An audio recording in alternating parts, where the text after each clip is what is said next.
كيس نيوه بنتو بنا مختلف على ما فين نديروه مع الصيف وسخانه. هذا وشي والم، تبعوا معايا. نسحقوا فيه 3 حبات تاع البيض، كاس ناقص اصبع سكر، رشه تاع الملح، نخلطوا مليح ونضيفوا كاس ناقص اصبع تاع الزيت، نضيفوه تدريجيا ونخلطوا. نضيفوا ان باكي تاع لو فلون شوكولا وزن 56 غرام، راح يزيد بنه هايله هاد لو فلون. هنا نضيفوا ملعقه صغيره فانيلا، 2 ملاعق كبار تاع المايزينا اللي هو النشا، 2 ملاعق كبار تاع الكاكاو مغربلين.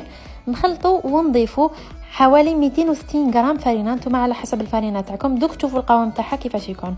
2 ملاعق كبار تاع الكاوكاو محمص ومرحي. ما تنساوش 20 غرام تاع خميره كيميائيه مغربله كذلك. حطوها حتى يولي قوامها بهذا الشكل. في سنيوه 25 على 35. حطوا بابي كويسون وحطوا العجين ديالكم، حطوا شويه زيت في يدكم وبسطوا العجين في السنيوه. من بعد تجيبوا اون كوبات وملسوا السطح ديالها، نخلوها طيب على فرن مسخن من قبل على 200 درجه. لما طيب نخلوها تبرد ونروحوا نوجدوا الكلاصاج. وانا خيرت نكلاصيها بشوكولا الوجدان اللي جودتها وبنتها معروفه.